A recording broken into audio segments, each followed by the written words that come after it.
our 6 feet distance to make everybody happy. So Brent, greetings from down the hall. So thanks for joining us. For those of you watching, last week we had a little bit of trouble with the app we were using last week, so we're trying something a little bit new today. So thank you for those of you who are going to be chiming in with us. We're grateful that you're taking a few minutes to join us. So as always, we want to give a couple quick updates and then talk about this previous week's sermon, go a little bit deeper on what Brent talked about on Sunday, and then we'll also give a quick preview, maybe a little bit more than usual this week. We're going to talk about what's going to come this Sunday. So looking forward to a fun conversation. So Brent, how you doing down there down the hall? Doing good. It's an interesting journey. Everyone's talking. It's the topic of conversation, of course, is COVID-19, and you can hardly talk with anyone but that comes up. And I'm always trying to measure, how do I feel? Like, am I scared? I'm not scared. I'm not nervous or worried. I have a lot of joy, but I'm like disinfecting doorknobs, and I don't know if that's like OCD that's kicking in or what, but I am joy-filled and confident, and I think I really do trust Jesus in this whole thing.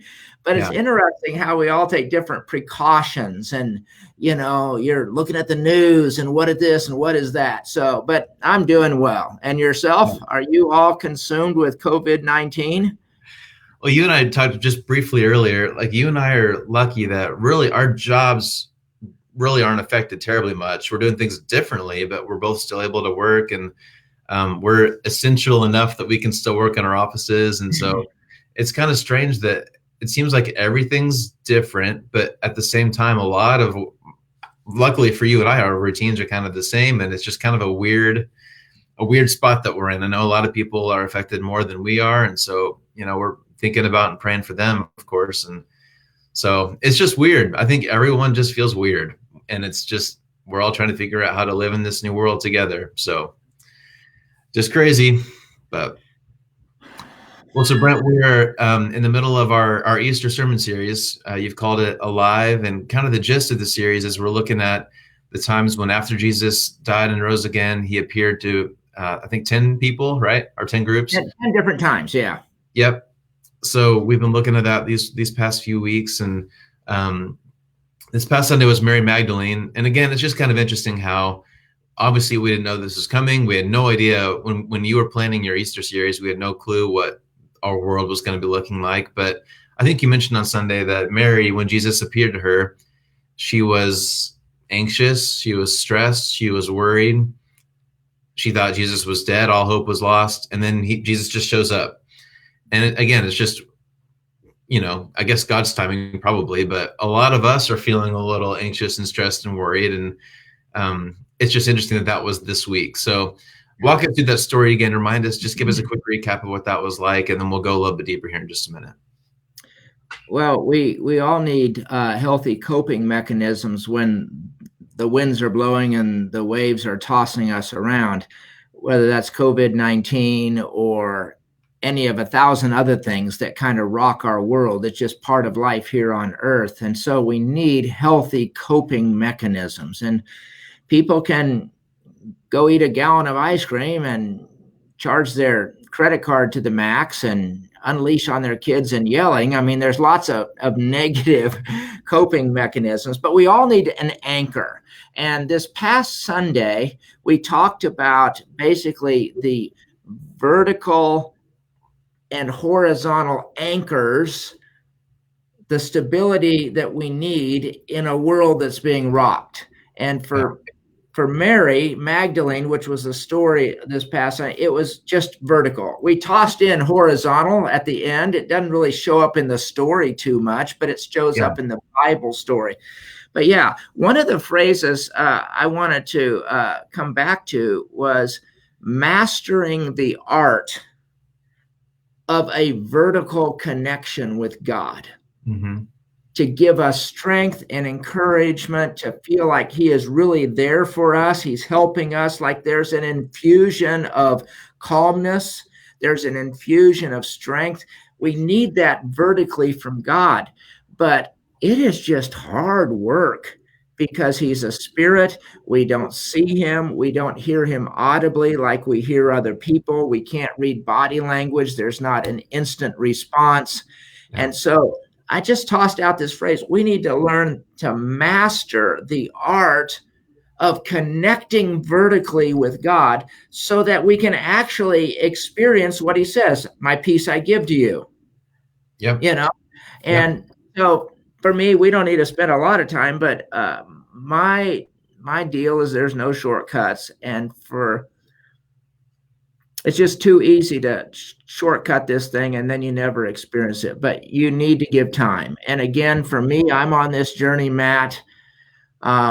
I have not yet mastered the art. Mm-hmm. I'm doing better than I used to do, but this 1 hour a day that I'm spending, and this morning I look forward to it again, just sitting there. Mm-hmm. And this morning I was prompted to text a guy. I texted him on the spot. I hadn't thought of him. He just out of the blue, Mm-hmm. but I'm trusting to hear God's voice. But yeah, we just need, in a Corona or any world, to be able to master the art of giving time to Jesus, learning to listen, just experiencing him in real time. Yeah. But it's hard. And you hard. can break in and out of that. And it's all based on the amount of time you give to God. Yeah. See, we've mentioned here on Midweek Rewind before, and then I know you've mentioned in your sermons too, this whole 1 hour thing. And so for those of you who maybe haven't heard it, you're spending an hour in prayer or reading the scripture, just trying to listen to God every day, 5 days a week. Is that what it is? 5 days a week. Yeah. And it's a new deal for me. And the enjoyment factor really hasn't worn off. It's been 5 or 6 months now. And with my personality, it's usually worn off by now. Mm-hmm. But so I'm thankful. I don't know what the future holds, but I just know there aren't any shortcuts to building a human relationship. Yeah. I mean, with Tilly, your beautiful wife, you just got to spend time. And if you don't spend time, you just kind of drift. Yeah. If it takes that level of intentionality in a human to human relationship, doubly, triply so, the amount of work and effort and discipline. And you hate to say it, but it's true. You get out of a relationship what you put into it. Mm-hmm. And too many of us don't have a meaningful, real-time, alive relationship with day-to-day Jesus. Mm-hmm. And it all comes back to amount of time and effort you put into it. You're going to get out of it what you put into it. Yeah. And so I'm enjoying the hour a day, and it's still hard. And there are days when I just sit there and I don't know if I did anything or anything happened, but I'm trying to spend time with Jesus. So I pray, I read my Bible, I sit there and my mind wanders and I pray about that. And I go through my schedule and I sit and listen and try and say, God, do you have anything? And most of the time it's just silence, or a thought does drop in. But I'm trying, and it's worth the effort. Yep. He's my savior. Yep. Yeah, that's good. And real quickly, I think I forgot to mention at the beginning of this here, we're live. So if you have any questions or comments, type those in. We'd love to chat with you, or have any questions we can try to tackle. We'd love to do that. Our friend Kim West said hi. So hi to Kim and everyone else who's watching. We're grateful. Your wife, Joan, just commented a question. She said, when do you do this? When do you do your hour of prayer every day? In the morning. And I would say, and Joan can fact check me on this, but I would say a couple mornings, 2 or 3 mornings a week, I do manage to crawl out of bed at 5:05. So I can get it done. This morning, I didn't start till 6:30 because I couldn't get my old man body out of bed. Yeah. But I try and do it early. For me, that's the best time. And I think for a lot of us, an hour sounds impossible. It sounds daunting. It sounds like, for a lot of people, from where they are to 1 hour, 5 days a week that'd be a big jump for a lot of people. So again, there's no shortcuts. Like, we're not going to say anything that people haven't heard of before. But do you have any suggestions of if people are, especially in this season, if they're feeling discouraged or worried or anxious? Again, there's no shortcuts, but how can we get to a healthier spot that maybe isn't quite to an hour a day? What are some tips so we can kind of get started with this? Start somewhere. That's brilliant. Oh yeah, but there's nothing new under the sun, I and know. you and I are going to do what we believe in. Mm-hmm. And if we believe in watching Jeopardy at 4:30 in the afternoon, or Wheel of Fortune at 6:30, or Mm-hmm. we believe in watching the news at 10, or we believe in the value of a Netflix movie, we do what we value. Right. And so it really becomes a heart issue. And I'm not trying to throw anyone under the bus. Yeah. I'm just saying, look in the mirror and say, what do I value? Mm-hmm. And you can make a decision. Oh, my computer's going to die. I got to go plug it in. Okay. Hold that thought. Nothing like Facebook Live.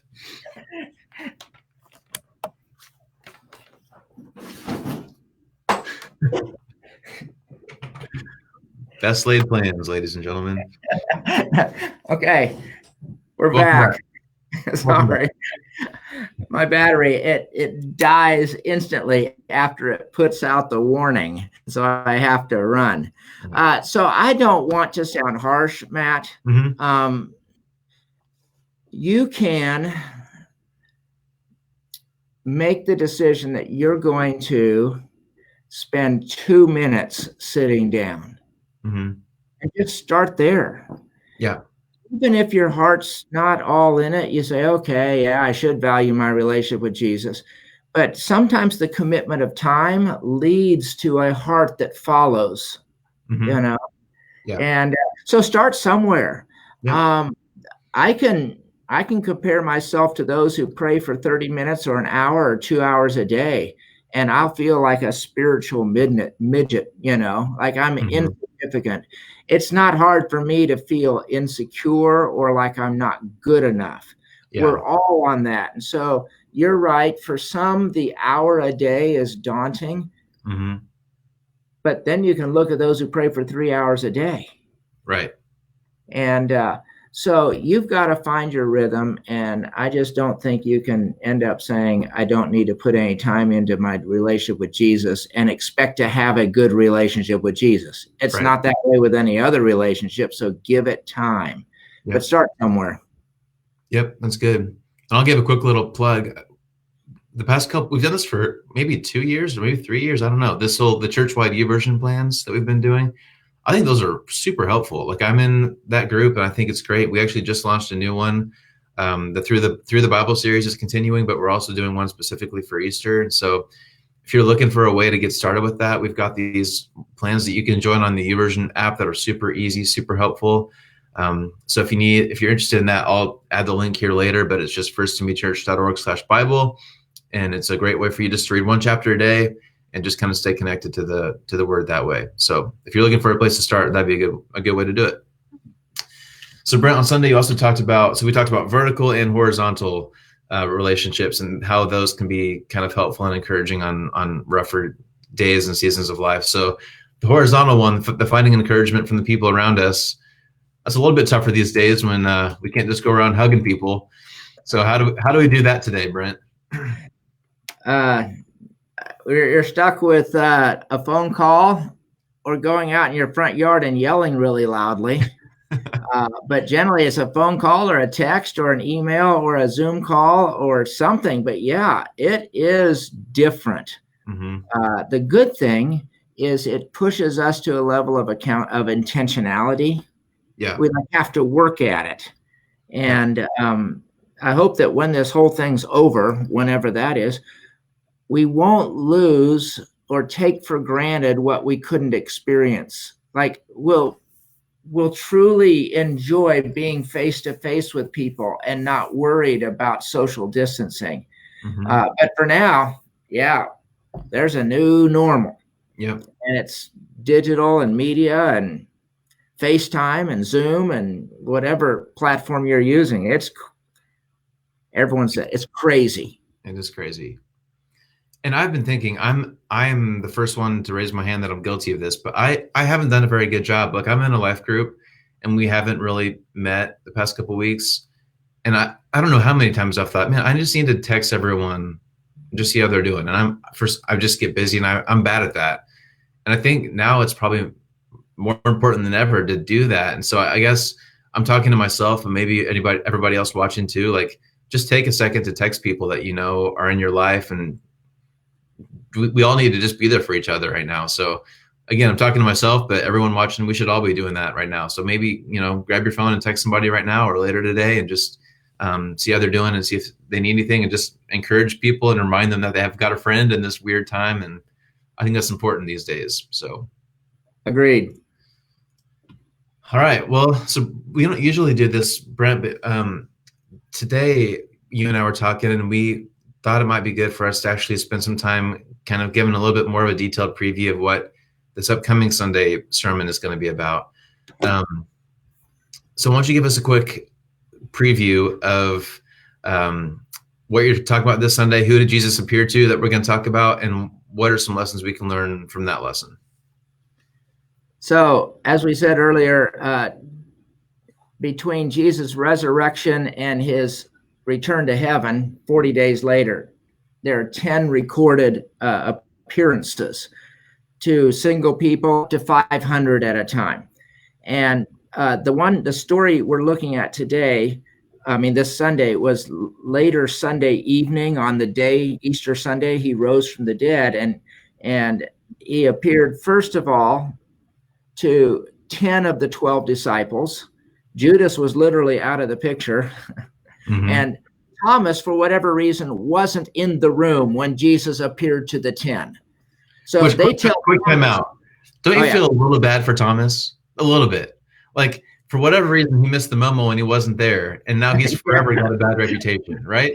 Like, his Google Calendar didn't remind him to go to a meeting, and he's forever defined by that one moment. So and we don't know why he wasn't there, but right. Whether he was a doof or they didn't tell him, or he had a bad stomach virus going on and he was at home, whatever, he wasn't there.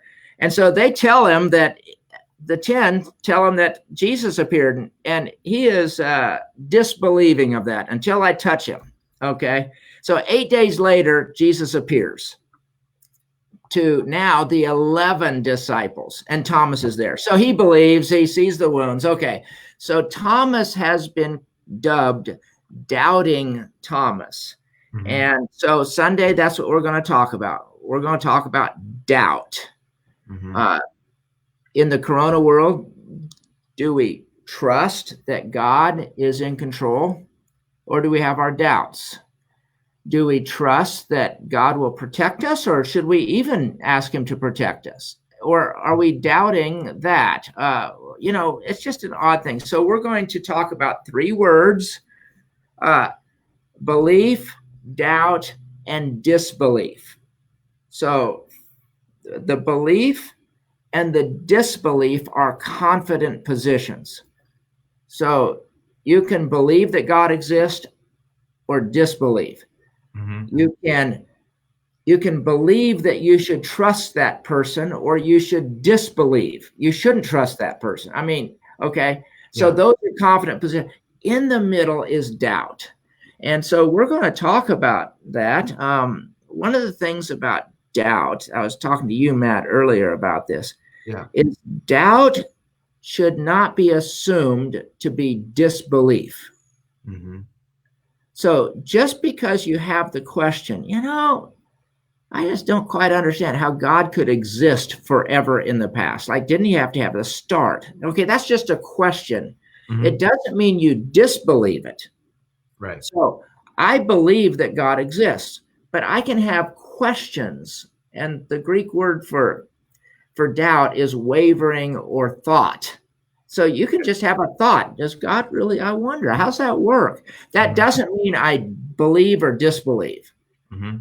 Too often, and tell me if you agree, Matt, the church and Christians haven't been a safe place for people who ask questions. Mm-hmm. I think that's true. So there's a a 15-year-old that in some conversation with his parents say, I don't know if I believe that God created everything. Mm-hmm. And then the parents blow up in alarm and fear and say, how can you ever? And, Yeah. the church has sometimes equated a doubting person with a disbelieving person, or a Mm-hmm. doubting person with a bad Christian. Right. And doubt is actually something that can lead us to a stronger faith than ever. Mm-hmm. And so part of what we need to do as families and parents and friends is give safe places for people to ask their questions without reacting emotionally in alarm or somehow sending a message that they're a bad person. Mm-hmm. I think John the Baptist really strongly believed that Jesus was the Messiah. But Mm-hmm. when he was in prison, he said his disciples, Yeah.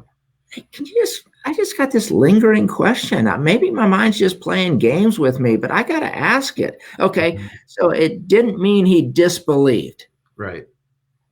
So that's one thing. Another thing about doubt is it can lead you to either belief or disbelief and be the right decision. Mm-hmm. Yeah.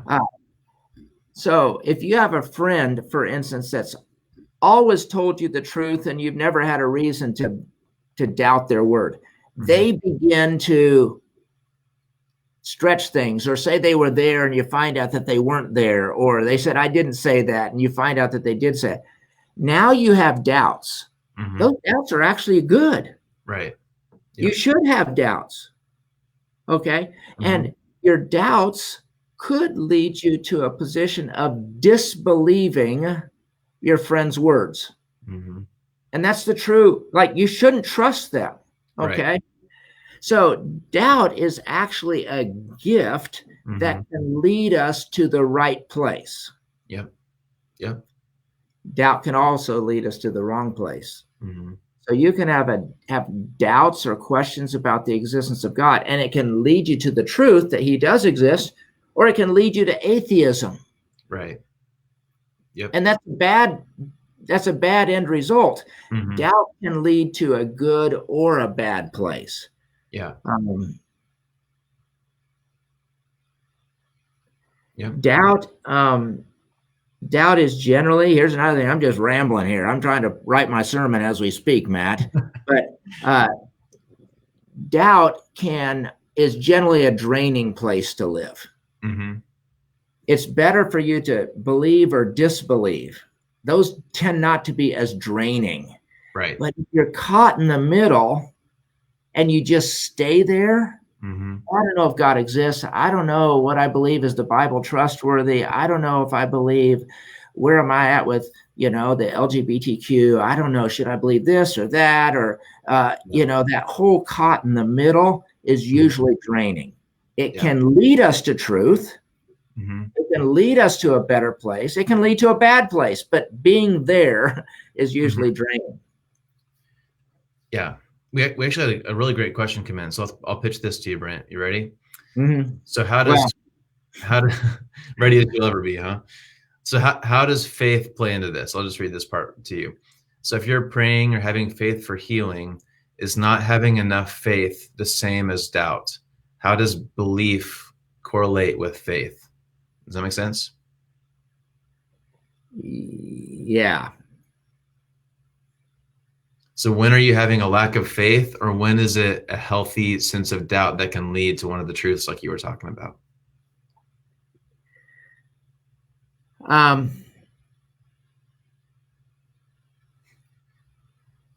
There are issues in which there's an absolute known truth. So as a faith person, I say that. So an absolute known truth is that God exists. Jesus died on the cross and rose from the dead. And so doubt about whether Jesus rose from the dead is not a good thing. Okay, so you can have doubt that really is in opposition to the faith we should have as Christians. Okay. But if the issue you're doubting or questioning is not absolute, as in, should I be healed? Okay. So you want to have faith to be healed, but you in your prayer say, I'm not sure if that's God's will. I'm not sure if that's doubt. That's just a clear understanding that you don't know whether or not it's God's will for you to be healed. Mm-hmm. You don't know whether that relationship can be restored. So you have doubt whether that relationship can be restored. Well, maybe it won't be restored. And so I don't know if I'm answering the question, but when it comes to certainty, like God exists, Jesus died and rose again, he's alive today, he loves you, he will forgive you. If you're doubting those things, then your doubt is in opposition to the faith you should have. But if your faith is around an issue that may or may not be God's will to be healed, a relationship to be fixed, for you to get that job, okay? Mm-hmm. So you want to have faith that God can do that, but that might be different than having faith that God should do that. And so then your doubt isn't in, your questions they aren't in opposition to your faith. Yeah. Okay. Okay. Mm-hmm. So the object around your doubt makes a difference. If it's a certainty, honestly, you don't want to have doubt about that. But if it's not for sure, like you don't know what God's will is, mm-hmm. you believe he can do it, but you don't know whether he should do it, then your questions aren't in conflict with your faith. Yeah. And now that questioner can answer, that wasn't helpful at all. Or that's a hard question. That helps a little. It's hard to balance faith and doubt. Like that's just the tension that we all live in. So it's a great question, but it's a hard question. I'm not sure it has an easy answer, but we've all felt that, I'm sure, at different points. Oh, yeah. So when Jesus appeared to the disciples in the flesh, he says, why do you doubt? So in that instant, he said doubt should not be there because it was a certainty that Jesus had risen from the dead and he was standing in the flesh. Okay. Mm-hmm. All I'm saying is if there's not a certainty, then our doubts aren't in conflict with our faith. Yeah. Gotcha. Our friend Stacy said that was good enough. Thanks. So we'll take it, I guess, from there. We have a phrase in the office, Gitmo. Gitmo. Is good enough to move on because sometimes you can't solve everything perfectly. So It's Gitmo, good enough to move on. We'll take it. So I've got one more question for you, Brent, and then we'll need to wrap it up here. But I'm trying to think of how to word this. Well, let me think about this, Brent. Anything else you want to say about doubt before we? Well, what I was going to say, let me try to word this if I can live. So you said that the church has kind of had a bad reputation for handling doubt. Like the church doesn't always handle people who are doubting very well. What do you think we should do? How should the church handle people who have doubts? If let's say they walk in on a Sunday and they just aren't on the same page, or they don't know if they believe it or not. If we haven't done it well in the past, what is a healthy way to deal with it? Well, it certainly, my voice has some influence. And if I were to continue to invite pushback, fact checking, I have regularly said over the years, I don't want you to just blindly believe me because I say it. Right. I want you to listen, but I want you to examine the scriptures and see if what I'm saying is true. So certainly I, as the lead guy here, can kind of set a culture that invites that. But other than that, it's one person at a time. And if I can win over a couple of parents here and there and to say, hey, if your teenage kid unleashes with some questions that rock your world, it's not going to help for you to react in, oh no, alarm. Trust God in that. Give it space. Give them space. And so Some churches have doubt nights. Mm-hmm. They say, hey, let's just get together. And it's a safe room. You can ask whatever question, and we're not going to think ill of you. Right. We're not going to assume that your questions equate to disbelief. So we could take steps like that, I imagine. But it'd be great if life groups could be trained to be safe places for questions. If Sunday school classes, if relationships, if families, and then as a church. But it's a lot of work. But we haven't always done well on that. Yep. Good. Well, since you're talking about it this Sunday, I think we can maybe put a little pin in it, and we can continue this conversation next week on the Midweek Rewind, because I'm sure we'll have more to talk about this doubt topic. It's an important one for us to talk about. So a couple quick questions that came in. I'll just answer real quick here. So our Alexis asked if these conversations are available later so she can share them. Absolutely. As soon as we're done here, you'll be able to watch the whole thing again. So feel free to share this with anyone you'd like to. That'd be great. We'd love for you to do that. And David and Donna asked how to get on the Easter Bible reading plan. Great question. So if you go to firsttimothychurch.org, I think it's on one of the top things at the top right now of the page. But if you go to firsttimothychurch.org/Bible, you'll find some links. I'll also type in the link here as soon as we're done, so you could click on it and join us there. We'd love to have you join us on that. So thanks. It's fun to have some questions come in. So thanks to those of you who've been watching and having this conversation with us. Brent, we're wrapping up here. What else do you want to say before we wrap up today? We should never waste a crisis. I believe that coronavirus, COVID-19, is a gift from God to make us, as his body, take pause and look, how are we loving people? How are we doing church? How are we? So yeah, let's just keep loving people, be joy-filled, that is contagious, be confident in your trust in God, listen well, allow people to vent, but let's not waste the crisis. Let's take every opportunity. So keep being good followers of Christ. Yep, absolutely. And we were just in a meeting earlier today, Brent, where we're working on some stuff that we're going to provide next week for Holy Week and Easter. So even though we can't meet in the building, we've still got a lot of things going on around here to help you stay connected to each other and to God. And so a lot of those are on our website on the Church Online page. So if you just go to the homepage, there's a big button that says Church Online. You can click that, or go to firsttimothychurch.org/Church Online. And we'll continue to keep that updated with all these things that we have going on to stay connected digitally these next few weeks, however long this thing ends up lasting. So Brent, thank you for taking some time for this. And thanks again for everybody watching. We'll be back next Thursday. And then just as a reminder, this is also available as a podcast. If you want to download it on iTunes and listen later, that's always an option too. So yeah, hang in there out there, wherever you are with this coronavirus thing. If you're stuck at home or if you're still at work, we're all in this together, and we're praying for those of you, especially who are affected by this. So let us know if you need anything. We've got a place on our website where you can submit some requests for help as well. So we'd love to help you if there's any needs that you have. So Brent, thanks again to you. Hope to see a bunch of you on Sunday, and have a great rest of your day. Thanks for watching today. See ya.